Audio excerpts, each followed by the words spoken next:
Welcome to the Top Dog Mindset Podcast, where we unlock the secrets of running a successful dog training business. I'm your host, Kevin, joined by my co-host, Angel.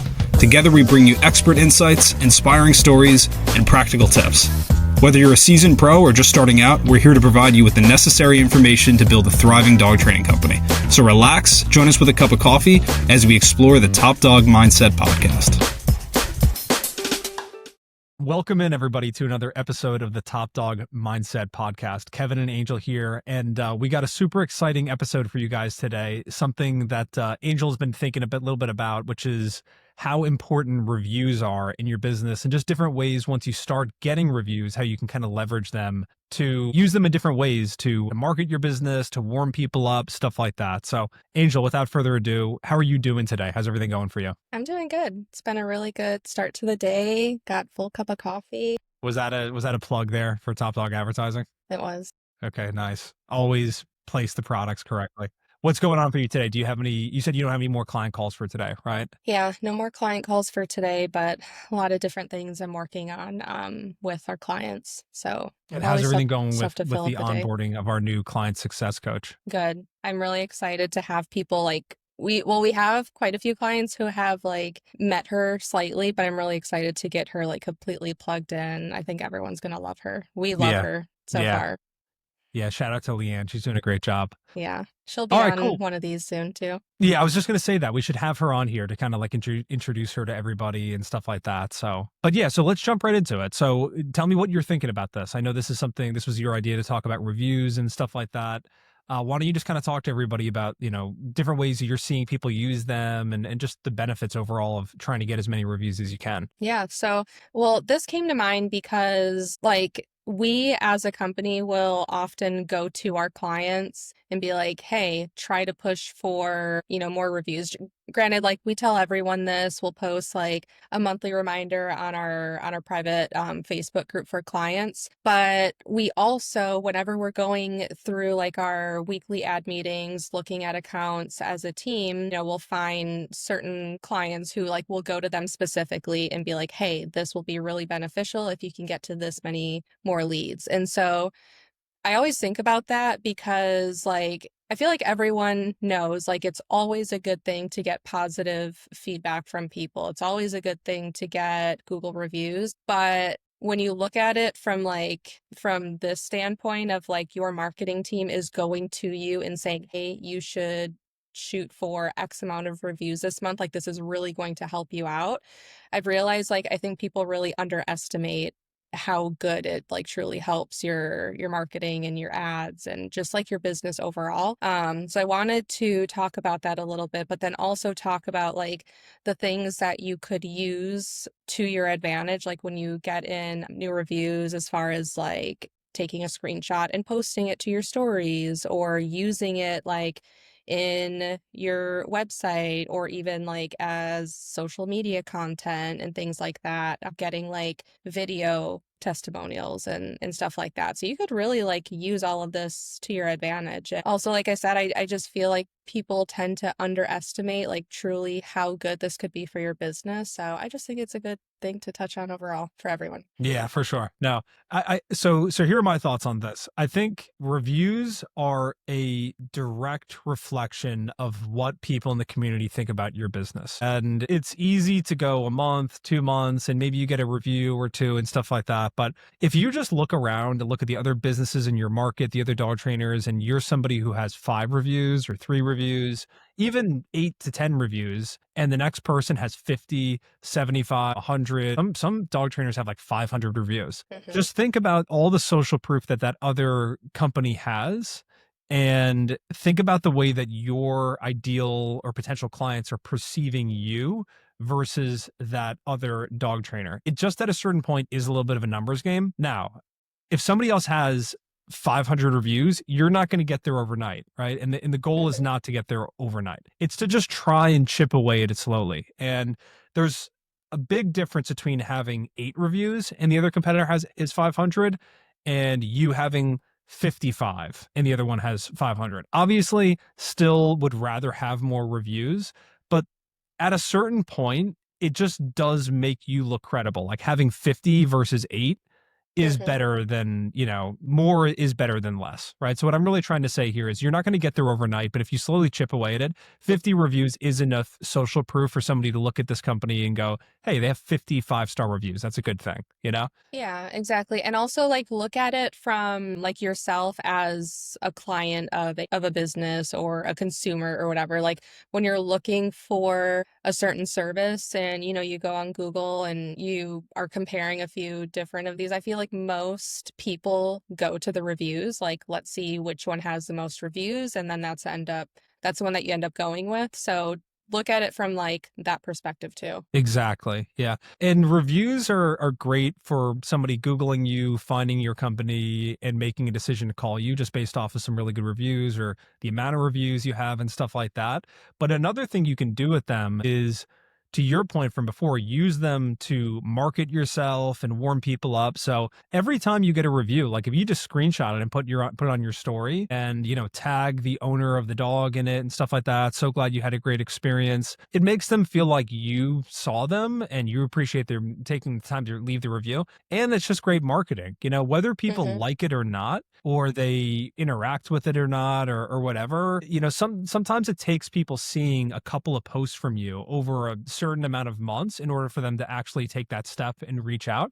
And it's just a Right. super easy way for you to market your business. So I think that's a really good idea. Another thing that I recommend to people is, if there's a way that before you go and do your consultations, right, or you're getting on a phone call with somebody, even for a phone consultation, obviously we always recommend in-person consultations, but if there's a way that you can send people access to those reviews, even if it's just a landing page that has a bunch of screenshots of them and stuff like that, or even if you just send them to the Google business profile, or you send them a screenshot of one review in particular where you're like, hey, this person had a German Shepherd as well. Where you guys are at right now reminded me a lot of when we got started with this family. Hmm. And I think that that'll just make people, it'll warm them up a little bit. It'll make them see that, hey, other people have worked with this trainer. They're clearly having a good experience. All of this is marketing. And even though it may seem a little bit unnecessary to some people, it works. Being able to show somebody 5-star reviews, it makes a big difference in them, the way that they perceive you. Yeah, yeah, it really does. And I think it's really helpful to like point that out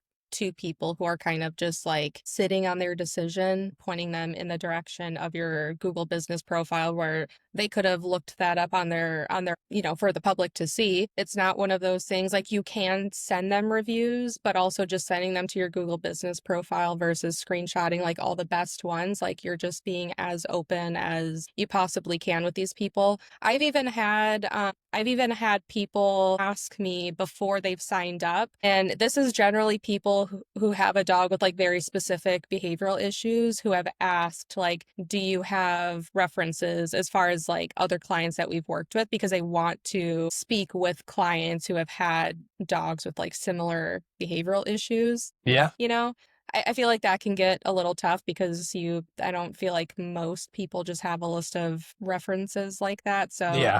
but there's no shame in asking. And I've had clients who are more than willing to talk to other people and share their experience, which I think is amazing. And also video testimonials are another great thing, not something that should necessarily take place of a Google review because we want those too. But I think video testimonials too are really good. I've had people do those like in the turnover lesson, and those have been really helpful. That's Yeah. something that you can send other clients too. That's a great idea. So let me ask you this: how would you set that up? Like, how would you orchestrate that with the owner during the go home? What would you ask them? Walk everybody through that process. Yeah, so it's usually something that I'll wait until like the very end for.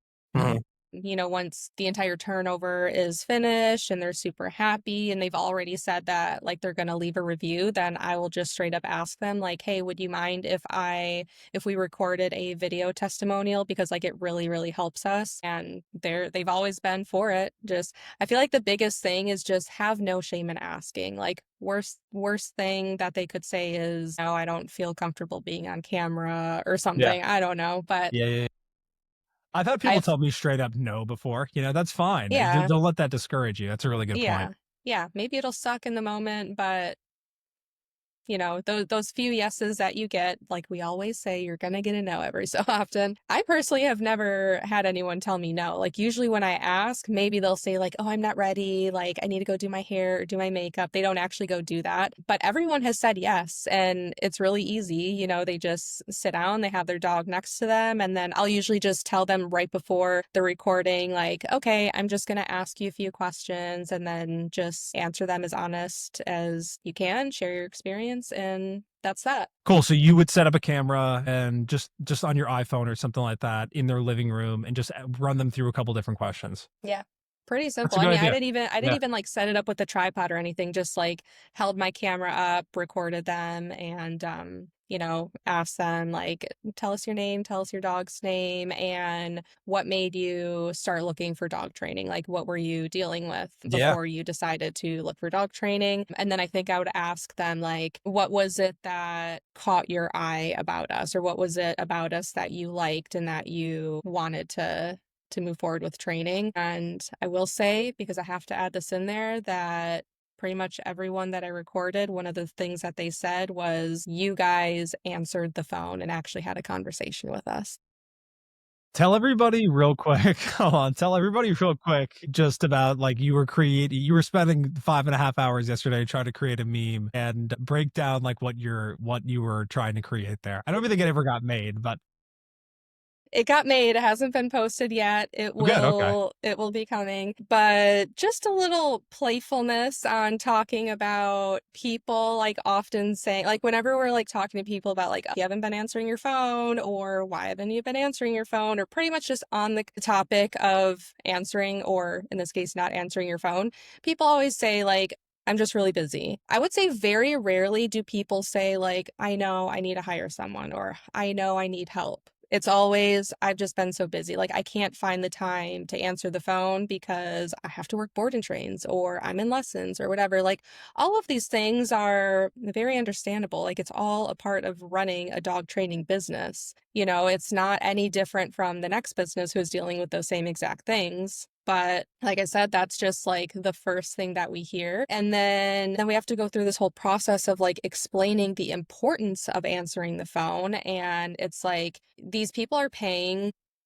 $1,500 or two, three, four and more thousands of dollars. The least that you can do is answer the phone. And if you can't, because we understand that you can't every time, because you're in a lesson, you're working board and trains, you're in a consultation, you're on the phone with someone else. There's always things happening. Yeah. Hire someone, even if it's a part-time 3 days a week, or 10 hours a week kind of thing, who can answer those calls for you. Yeah. And then you are able to still bring in those selling Those programs. high ticket items. Yes. Yeah, I mean, it's so funny. You said this to me, and we'll get back to reviews in a second, because there's another thing I want to say about it. But you said this to me yesterday, kind of joking at the end of the day, and how effectively the gist of it is, too busy to answer the phone, but like really, if you just did that, there's $2,000 potentially waiting for you on the other side of that phone call. And it's not like everybody's going to sign up. Obviously, I don't want to oversimplify it, but it really is like, the way I would think about this is in these terms: by not answering your phone, what you're really doing is like, someone puts a briefcase on the other side of the room, and it's just like, hey, go and walk 20 steps over and pick up this briefcase that has $2,000 in it, and it's yours. Like, that is literally the equivalent of not answering your phone, as being like, dude, I'm just too busy. I'm just too busy to walk over there and grab that briefcase. I'm too busy to walk over there and grab it, or like, my legs hurt, I can't. Well, okay, there's this other option. Pay this person $20 and they'll go grab it for you. You're like, Yeah. But I don't want to pay $20. Yeah, exactly. Like, you won't pay somebody $20 an hour to go pick up a briefcase of $2,000 cash for you. Yeah. Like, really think about that. Because the reason I'm talking about this, guys, is because I've made this mistake too, where I'm like, I don't want to pay somebody to do that. But then you realize that you're being penny wise and pound foolish. You're just like, you're not getting the most out of the capital in your business, right? And not to go down, not that I know everything about economics anyway, but like, that's what capitalism is really all about: is you have money and you use it and place it in different places to make more money. And you can do that in your business, and you don't need to go crazy with it. You can, to your point, Angel, find somebody, pay them for 3 hours a day. You pay them 5 days a week, $60 a day or something like that, 300 Yeah. bucks a week if I'm doing my math correctly. But, Don't ask me. on a monthly basis, $1,200. If they make you one sale, it's Yeah. gonna make the money back. So anyway, I digress. So let's go back to reviews here. So something I've seen people do really well with this is, again, before they go and do a consultation, just saying to people like, hey, I'm actually going to send you something. I'd really love for you to check it out. It'll just give you some more context for how the consultation is going to go, what you guys should ideally have ready before I get there. And you can use this for multiple different purposes. Like if you're somebody who doesn't like showing up to the house and having the dog jumping all over you and stuff like that, I've had people say, every time I go to somebody's house, the dog is out or they don't have him on a leash and he's an aggressive dog or whatever it may be, or they don't have anything prepared. And I'd really like just to be able to jump right into things. You can use like a short video that you can send to people that's embedded on a page of your website that has a bunch of different client reviews below it or client video testimonials or screenshots of Facebook and Google reviews. And Hmm. almost like a video sales letter or something like that, just prompting them for certain things. And it could be, hey, my name's Kevin. I'm the owner of Top Dog Advertising or Top Dog Training. I'm so excited to meet with you for our consultation. Do me a favor, just so we can make sure we can get into things right away. Have X, Y, and Z ready. If you need anything or you have any questions, like have them written down. That way we can just make sure we go over everything together. Do me a favor, watch this video that's down below before we come over for the consultation. It's going to really give you some more context. And if you tell people to do things, not everybody's going to do them, but a lot of people will. A lot of times Hmm. before I go into a sales call with somebody, I'll ask them to watch a video, and a lot of people do. And then that can be kind of an anchor point for the conversation. Hey, what did you think of that video I tagged you? And was there anything in there that you really liked about it? Or anything that you took away that you found to be really helpful? And I'm always surprised. People will be like, "Oh yeah, this thing that this trainer said, I can totally relate to that."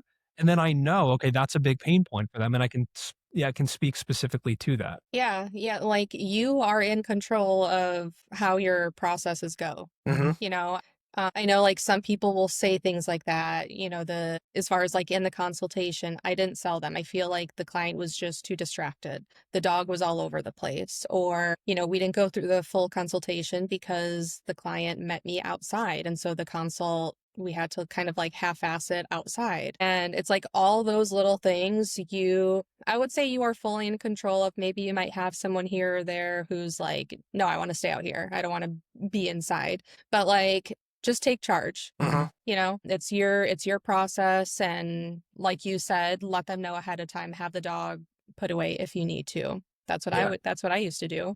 Yeah.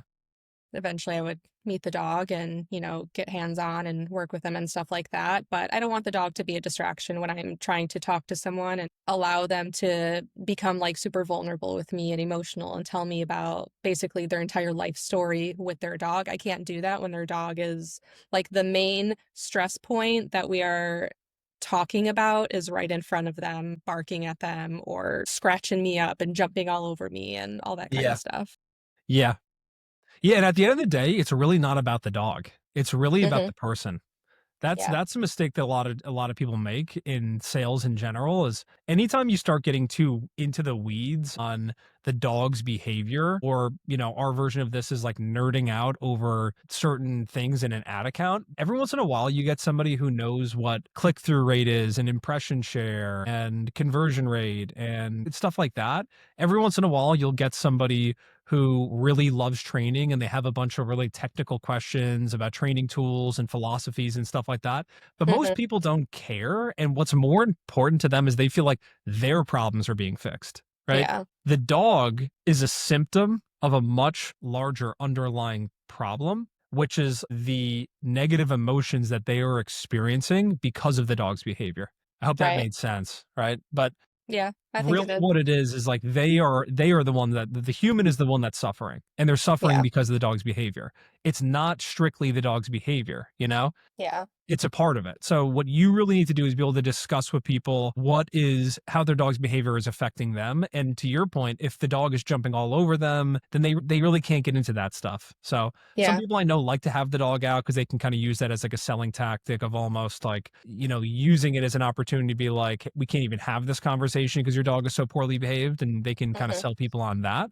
But I almost think that, again, that's not necessarily the way that we teach it. But yeah, so that would be my main thing is, that's my sales tip for today is focus on them, focus on their problems, because how it's manifesting in them is way more important than anything else. Yeah, that's really well said. Like we always say that the whole sales process is a very emotional decision for the client, but with all of that, they are also the one paying all of this money. So they need to get all the good feelings from you. Yeah, exactly. Need to get in their feels. All right, so here's the last thing I want to say. So, something I've been trying in my life for the past couple of months, I always joke about this, but it's true, is like radical transparency. And I really want to Mhm. say something on this call that I think is going to be helpful to some people. So, I hope this doesn't ruffle anyone's feathers or anything like that. But the main thing I really want everybody to take is I'm too scared to ask for reviews, or I feel awkward asking for reviews, or I always forget to do it, or any litany of reasons that you don't do it is not an acceptable answer. Mhm. Either you own a business or you don't. Yeah. Either you're an entrepreneur or you're not. Either you want to grow your business or you don't. And saying all these things and just saying like, I always feel so awkward. I always forget. It's like wrong. It's just wrong. You need to Yeah. ask, so make this part of your process with your clients, like just as important as it is to go over, leash manners with the dog at a certain point during the program. It is equally as important at the end of the program, or as soon as they really give you that green light that they're really happy, to ask Mhm. them for a review and to make sure that they do it, not overdoing it and like pinning them to the ground, forcing, putting their fingers on the keypad, forcing them to type it out. But if they forget to do it, reminding them and saying, hey, you know what? I actually have a couple of free minutes right now. We're going to do some paperwork. Why don't you take a second to leave that review if you don't mind, So it's just, again, there's certain things that are non-negotiables in your business. This is one of them. You need to get reviews. If you don't start doing this now, you can end up being one of those trainers who you were fine with 10 reviews in your market because nobody else was focusing on getting reviews, and you've had 10 reviews for a couple years, and then maybe you get one every once in a while, and now you have 15. All that needs to happen is another young aggressive person comes into the market and they get 30 reviews, 40 reviews. All of a sudden, all those people that you used to get from your 10 reviews, you don't get them anymore. So Mhm. look at this as like from a competitive standpoint, I need to be the person in this market that has the most reviews. And that is a super important thing for me to do. Yeah. Easiest and cheapest way to grow your business. That's another thing. Yeah, that's really well said. Get Totally get free. reviews. Costs you nothing. If you just get reviews, that's a big factor in Google's eyes. That's going to rank your profile and get you more visibility. And so it's totally free. There's nothing better than free marketing. Yeah. And I will say, because you talked about how like people say like I'm nervous or like it's awkward or whatever. It is, because I felt that way. I've felt like I was being annoying by asking Mhm. them or annoying by reminding them. And I felt super awkward and I felt like pushy and salesy even after I already made the sale. Yeah. So yeah, it is. Just do it. Do Yeah. it and feel awkward. Yeah. So you're a little cringy. It's okay. Yeah. So am I. It's all Yeah. good. Yeah. No, you just got to do it. It's like being a guy who is, I'm too scared to talk to women. It's like, okay, well, have fun never having a wife then, you know? Yeah. So it's like, I mean, I don't know what to tell you. Like, you got to do shit in life you don't want to do. This Yeah. is one of those things in your business. You just got to do it. So I Yep. hope this can be a wake up call for somebody. Again, I don't want to ever come across as like preachy or telling you guys what to do. This is just, from years of running my own business, working with over $250 training businesses. It's pretty clear cut what works and what doesn't. And if you just kind of have a strategy where you're crossing your fingers, hoping to get more reviews, that day is just never going to come. You need to force the issue. You need to get people to do it. And the other thing I would say about this too is we can spend so much time worrying, what are people going to say? Are they going to say no? Or are they going to, feel awkward if I ask them to leave the review? Most times people are happy to do it. If you just ask them at the right moment and you're cool about it and you just slide it into the conversation, you follow up with a text message, most times people are like, yeah, I'm happy to do it. So a lot of times in life, those fears that you have never even come to fruition anyway. Yep. Cool. Well, listen, we can wrap it up here. This was a shorter one, but I'm excited. The next podcast that's going to be coming out, not this week, next week. So that'll be on the 29th, I guess. May 29th is going to be the one Mhm. that we recorded in person. So I'm excited to see how that is received by people. That's And fun. yeah, that should be a good time. So, all right, Angel, anything else you want to wrap up this call with or anything like that? Nope, I don't have anything else. All right, Hopefully cool. Hopefully this helps with getting some of this through to people. Yeah, for sure. All right, cool. Well, listen, as always, we appreciate you guys. If you can, pass this along to a friend, leave us a like or hit the like button, leave us a comment. We really appreciate it. We've gotten some good feedback from different trainers on this podcast. And so, as always, I know I plug this at the end of every podcast because I sincerely mean it. If there's anything that you guys want us to talk about, anything at all, make sure to leave us a comment down below and we will do our best to answer it in the next video. As always, appreciate you guys, and I will see you guys very soon. See you guys. Bye, guys.